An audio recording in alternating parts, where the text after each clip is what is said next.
l'altération des facultés mentales, corporelles, qui sont médicalement constatées.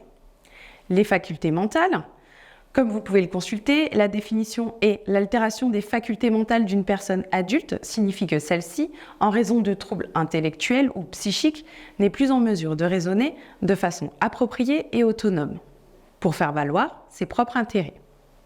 Les conséquences de ces altérations sont les difficultés à gérer ses intérêts, mais également la difficulté à prendre des décisions qui pourraient être prises de manière inconsidérée sous l'influence de personnes abusant d'elle.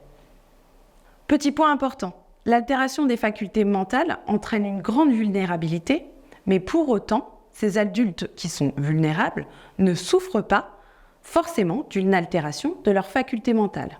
Par exemple, une personne âgée, bien que diminuée par des troubles du vieillissement, aura besoin d'être aidée dans son quotidien, par exemple pour gérer ses affaires financières.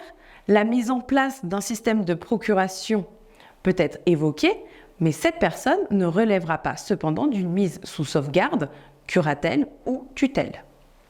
Quant aux facultés corporelles, celles-ci concernent les personnes qui, par exemple, sont dans des cas de paralysie, d'aphasie, de traumatismes cérébraux, ne permettant plus à la personne de gérer seule sa situation financière, administrative ou patrimoniale.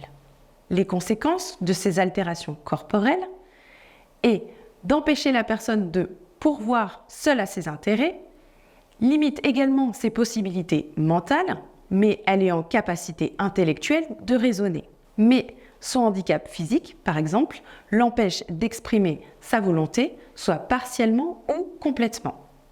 Point très important, l'altération des facultés de la personne à protéger doit être médicalement constatée. Cela est fait par un médecin agréé par le procureur de la République.